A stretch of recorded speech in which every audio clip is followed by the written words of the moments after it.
Hello dear students, welcome back to our channel. बच्चों, last lecture में हमने हमारा चैप्टर 4 जो है उसको कंप्लीट कर लिया है। आज जो हम स्टार्ट करने वाले हैं that is our chapter 5 which is based on Indian political process. किस तरीके से हमारे कंट्री में पॉलिटिकल प्रोसेस जो है वो चलता है। पहले के चारों लेक्चर्स के लिंक जो है बच्चों वो हमारे डिस्क्रिप्शन बॉक्स में है, आप एक बार जाकर चेक कर लीजिए, तो वहाँ पर आपको हमारे जो चैप्टर्स है प्रीवियस चैप्टर्स वो मिल जाएंगे। तो आज जो हम स्टार्ट करेंगे हमारा chapter 5 which is significant aspects of political process. That means important चीज़ें जो पॉलिटिकल प्रोसेस में हमारी कंट्री में होती है जो कि हमको जानना ज़रूरी है।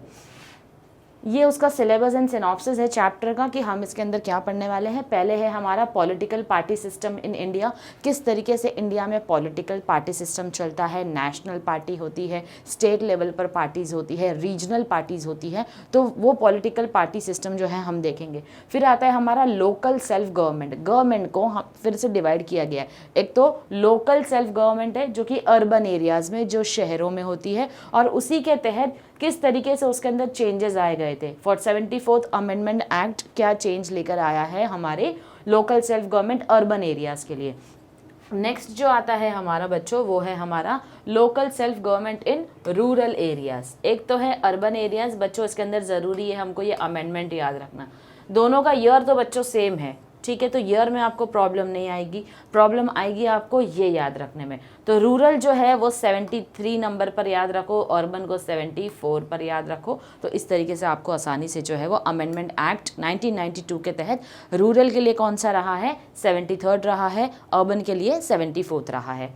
Okay, local self government in rural areas, फिर उसके अंदर भी कुछ चेंजेस है जो इंट्रोड्यूस किए गए थे। और role and significance of women in politics, अब औरतों का क्या हिस्सा और क्या कंट्रीब्यूशन रहा है पॉलिटिक्स के अंदर, ये भी हम जो है वो डिटेल में पढ़ेंगे। तो ये हमारे चैप्टर का एक सिलेबस जो है, एक सिनॉप्सिस जो है वो हमने देखा है। So let us just start with our main chapter which is significant aspects of political process.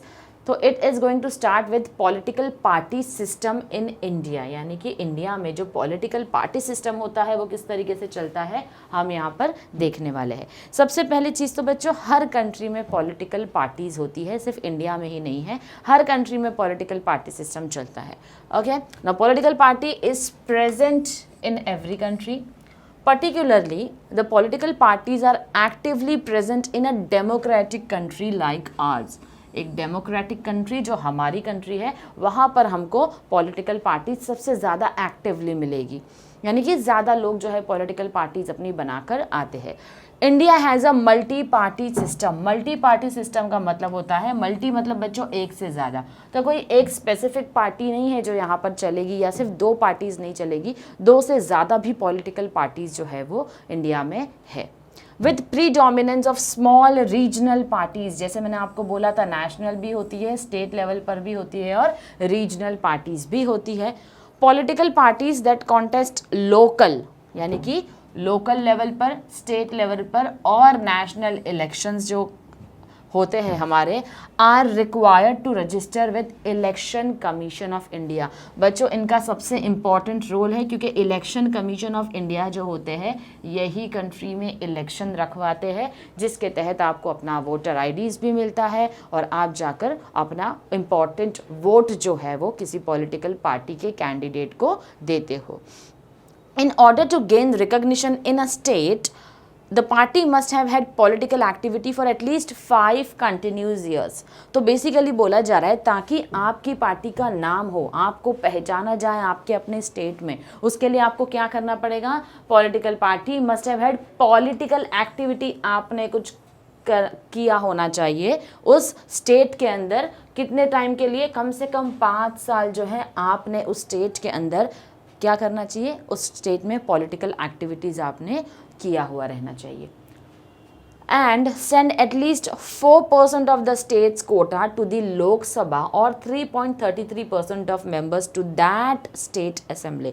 या फिर उसके साथ साथ आपको क्या करना है, एक तो आपको 5 साल के लिए काम करना ही है, उसके साथ आपको क्या करना है, या तो 4% स्टेट कोटा जो है वो लोकसभा में होना चाहिए आपका पार्टी का, और 3.33% जो है मेंबर्स आपके वो क्या होने चाहिए, स्टेट असेंबली में होने चाहिए, तभी जाकर आपकी पार्टी को क्या मिलेगा, स्टेट में रिकॉग्निशन मिलेगा। Okay, political parties recognized in 4 or more states are considered as national parties।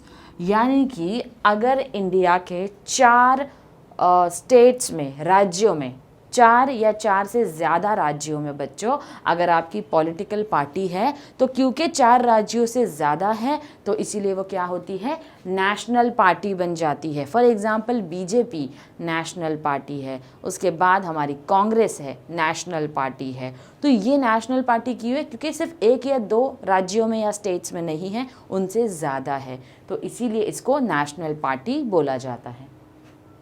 The political parties field candidates in election, यानी पॉलिटिकल पार्टीज क्या करते हैं, कैंडिडेट्स को सिलेक्ट करते हैं इलेक्शन के लिए, आपस में डिसाइड करके रखते हैं। क्या होता है, एक डिस्कशन होता है जिसमें वो लोग एक कैंडिडेट को सिलेक्ट करते हैं कि चलो ठीक है, हमने हमारी तरफ से आपको हमारे पार्टी का रिप्रेजेंटेटिव बना दिया है, अब आप जो है इलेक्शन में उतरोगे। जब हम वोट करने जाते हैं बच्चों, तो हम किसी पार्टी को वोट नहीं दे रहे होते, हम एक स्पेसिफिक कैंडिडेट को वोट दे रहे होते हैं उसके काम के बेसिस पर, राइट। तो क्योंकि वो इंसान किसी पार्टी को बिलोंग करता है, एक रिप्रेजेंटेटिव होता है, तो ये जो पार्टीज होती है ये अपने कैंडिडेट को खड़ा करेगी इलेक्शन के लिए। Political parties which gets a majority of seats in the legislature forms the government and the other political parties acts as the opposition party। अब वोट का सिस्टम तो बच्चों हमको पता है, जिसको सबसे ज़्यादा वोट मिल जाता है वो कौन सी पार्टी होती है हमारी, वो होती है रूलिंग पार्टी, क्योंकि सबसे ज़्यादा उनको क्या मिला है, वोट मिला है। अब बच्चों जो दूसरी पार्टी होती है वो कौन सी पार्टी हो जाएगी, वो हो जाएगी अपोजिशन पार्टी, जिनको कम वोट्स मिले हैं, तो ये कौन सी पार्टी होती है, अपोजिशन पार्टी हो जाती है। तो एक जिसको मेजॉरिटी वोट्स मिला है, क्या मिले हैं इनको, मेजॉरिटी वोट्स मिले हैं और ये पार्टी जीत चुकी है, विनिंग पार्टी है, तो ये हो जाती है हमारी रूलिंग पार्टी। क्योंकि इनको कम वोट्स मिले हैं, क्योंकि दूसरी पार्टी जीत चुकी है, तो ये हो जाती है हमारी अपोजिशन पार्टी। अब हम पॉलिटिकल पार्टी का बच्चों एक डेफिनेशन है जो देख लेते हैं, उसके बाद उसके फीचर्स देखेंगे। Political party is an organised group of citizens. Political party क्या होती है, एक ग्रुप फॉर्म किया गया है कुछ लोगों का।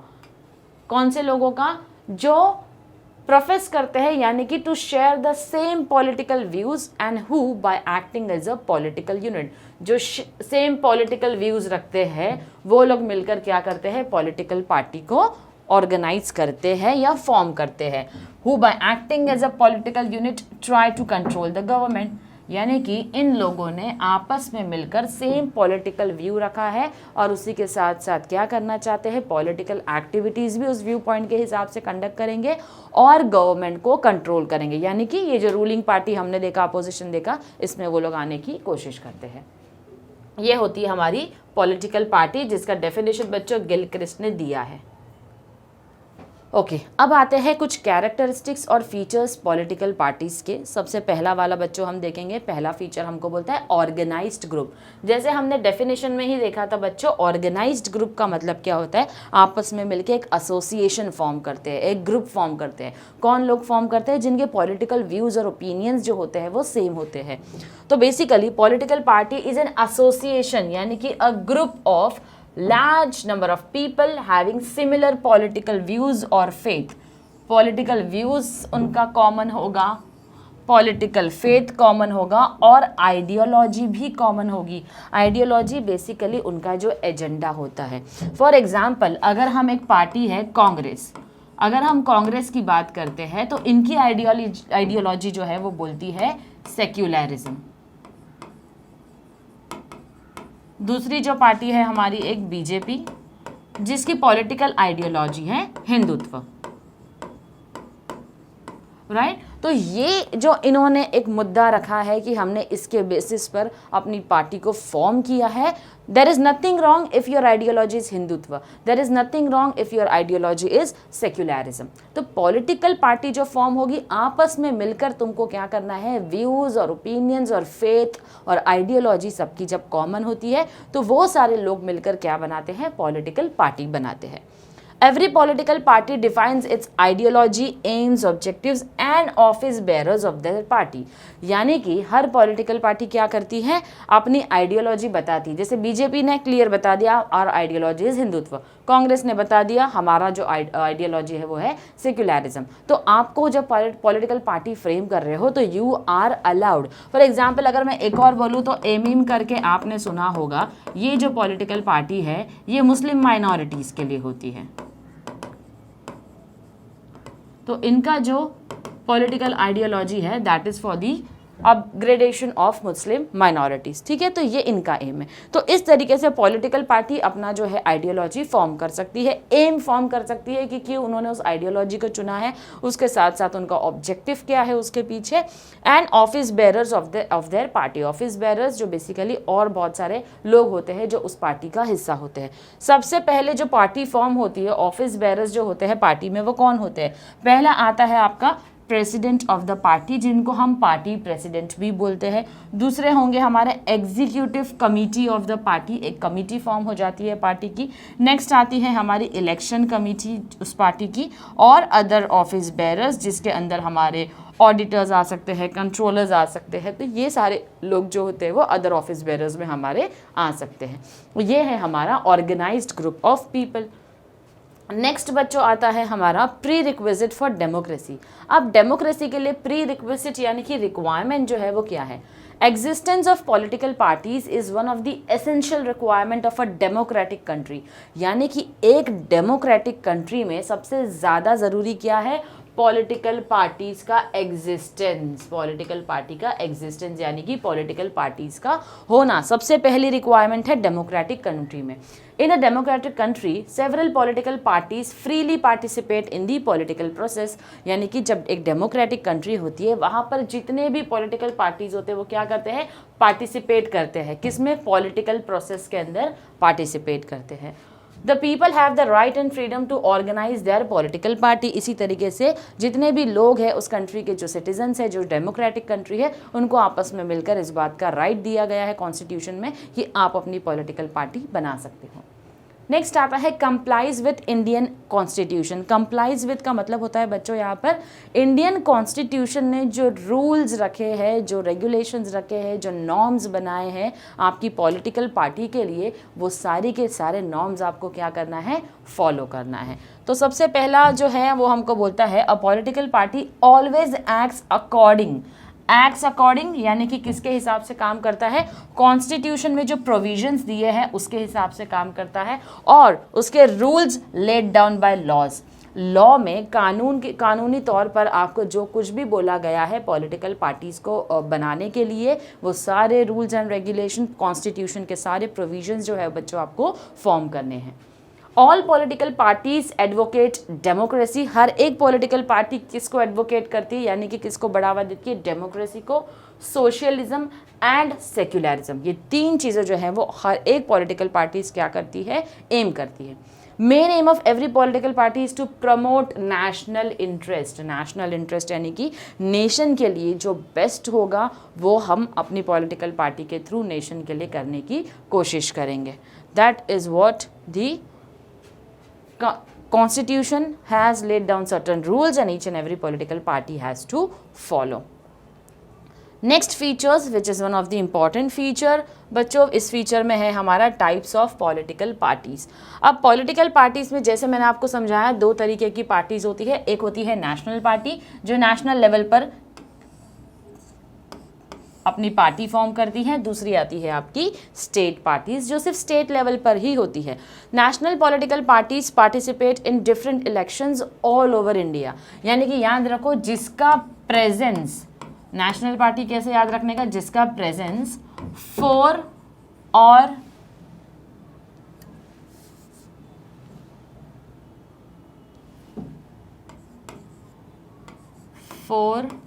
और मोर स्टेट्स में होगा। ठीक है, नेशनल पार्टी कौन होगी? जिसका प्रेजेंस 4 राज्यों में या 4 से ज़्यादा राज्यों में होगा, वो नेशनल पार्टी है। अब ये जो पार्टिसिपेट करती है ऑल ओवर इंडिया से इलेक्शंस के लिए लड़ती है। फॉर एग्जाम्पल एक है हमारी इंडियन नेशनल कांग्रेस, फिर आती है हमारी भारतीय जनता पार्टी, फिर है हमारी बहुजन समाज पार्टी, फिर है हमारी समाजवादी पार्टी, और ऐसी कई सारी पार्टीज है जो कि नेशनल पार्टीज में काउंट होती है। फिर आती है हमारी स्टेट पार्टीज, ये वो पार्टीज होती है जो रीजनल पार्टीज होती है, पॉलिटिकल पार्टीज जो डिफरेंट इलेक्शंस करती है विद इन वन स्टेट, यानी अपने ही स्टेट के अंदर ये लोग क्या करते हैं, पॉलिटिकल एक्टिविटी में पार्टिसिपेट करते हैं। फॉर एग्जांपल अगर हम महाराष्ट्र में देखें तो हमको अच्छे से पता है यहाँ पर शिवसेना है। अगर हम आंध्र प्रदेश में देखें तो तेलुगु देशम पार्टी है। द्रविड़ा मुनेत्रा कजागम जो कि DMK भी बोला जाता है उनको, जो कि तमिलनाडु में है। और ऐसी कई सारी क्या है बच्चों, छोटी छोटी रीजनल या स्टेट में पार्टीज जो है वो बनी हुई है। There are also many independent candidates. अब बच्चों अगर आपने कोई पार्टी फॉर्म नहीं की है तो आप एज एन इंडिपेंडेंट कैंडिडेट भी इलेक्शन लड़ सकते हो, इलेक्शन का हिस्सा बन सकते हो without the support of any party, without the support. इस पे ध्यान देना, इंडिपेंडेंट कैंडिडेट किसी पार्टी के सपोर्ट पे नहीं रहते हैं। यहाँ पर एग्जाम्पल दिया है मीरा सान्याल का, ओके, जो कि हेड थे ABN AMRO के, ओके।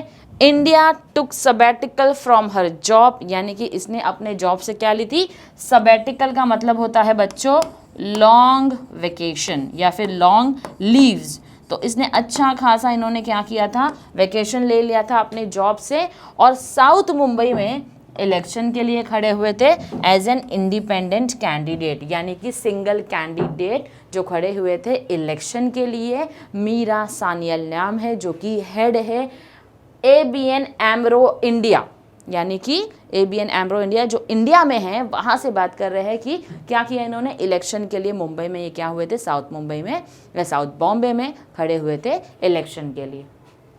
ये है हमारी दो important type of parties.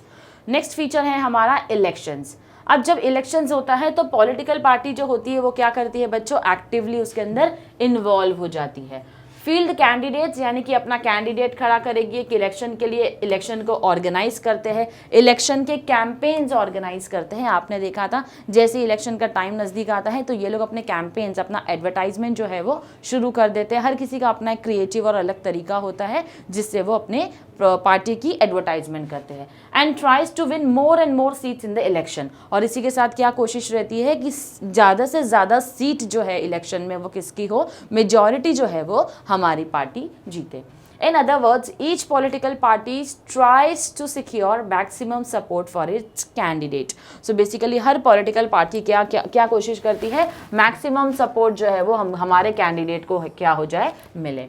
When a political party or a group of parties wins majority of seats in election, यानी कि जब कोई political party या एक साथ ज़्यादा ग्रुप रहेगा पार्टी का, majority सीट जीत जाते हैं, it forms the government which runs the administration of the country, यानी कि ये बन जाती है रूलिंग पार्टी जो देश को चलाने का काम करेगी। तो that is how your elections are form.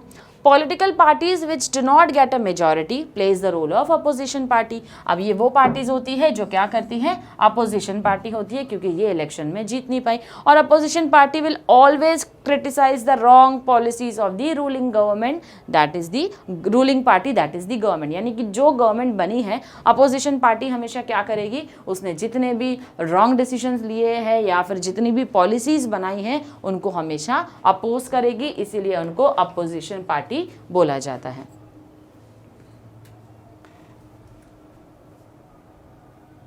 Next feature that we have is de-recognition of political parties. De-recognition is basically you are registering yourself as a political party. De-recognition का मतलब क्या होगा, आप अपने आप को de-register कर रहे हो। Basically, usually हम as a party अपने आप को de-register नहीं करते हैं। Election Commission of India जो है वो क्या कर सकती है, हमको de-register कर सकती है। कौन से केस में de-register कर सकती है, अगर हमने कोई फ्रॉड तरीका चुना है इलेक्शन को जीतने का, तो हमको इलेक्शन कमीशन ऑफ इंडिया हमारी पॉलिटिकल पार्टी को क्या करेगी, डी रिकॉग्नाइज करेगी, यानी कि डी रजिस्टर कर सकती है। Recently the election commission derecognised 7 regional parties, यानी कि 7 रीजनल पार्टीज को ऑलरेडी क्या किया है, हमारे इलेक्शन कमीशन ऑफ इंडिया ने डी रिकॉग्नाइज किया है in some states due to their extremely poor poll performance. अब कई बार ज़रूरी नहीं है कि हर बार आप सिर्फ फ्रॉड्यूलेंट एक्टिविटी ही करो, देयर आर चांसेस कि आपकी पार्टी बहुत ज़्यादा अच्छा परफॉर्म नहीं कर रही है in terms of election results. तो जब आपके रिजल्ट्स अच्छे नहीं हैं तो डेफिनेटली वहाँ पर क्या होगा, वहाँ पर आपका परफॉर्मेंस पुअर होगा, और क्योंकि परफॉर्मेंस पुअर है तो election of commission of India को कंप्लीट राइट मिला है कि आप ऐसे पॉलिटिकल पार्टीज को डी रजिस्टर कर दो।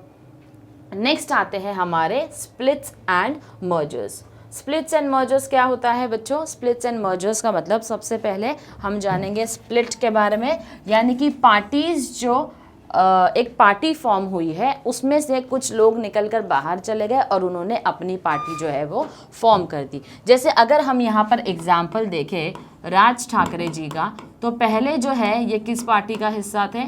ये हिस्सा थे हमारे शिवसेना का।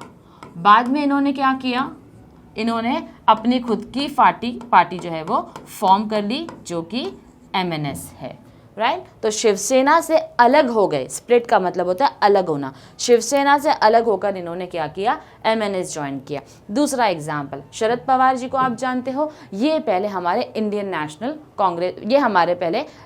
कांग्रेस पार्टी जो है उसमें थे।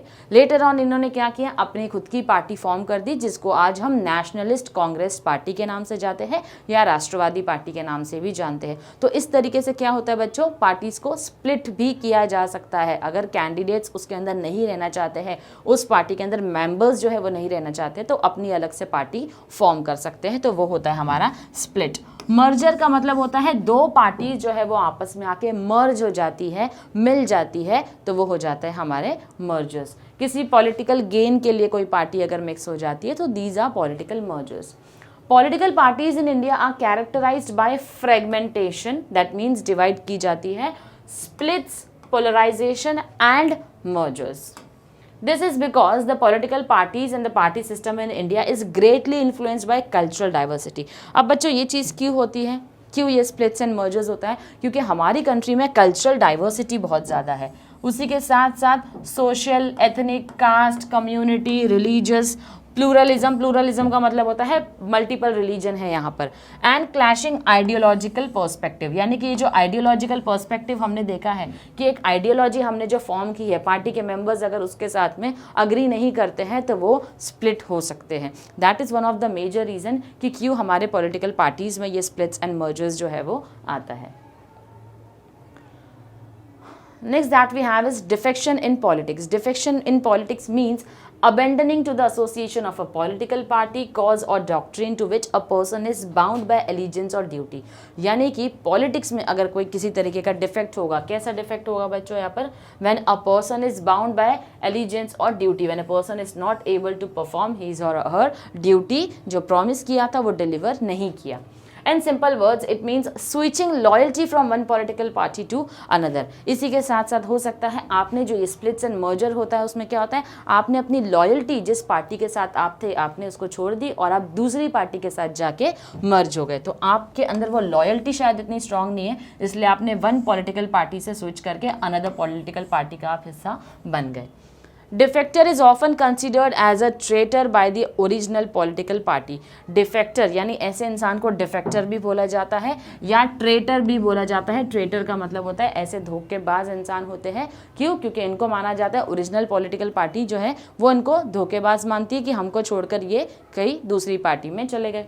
It is very common to change party affiliation in political scenario, यानी कि पार्टीज जो है वो चेंज करने के लिए बहुत ही कॉमन है हमारी कंट्री में। आज आप इस पार्टी में हो, कल किसी और में भी जा सकते हो, तो लॉयल्टी नहीं होती है। ये सबसे बड़ा डिफेक्ट है हमारे पॉलिटिकल सिस्टम में।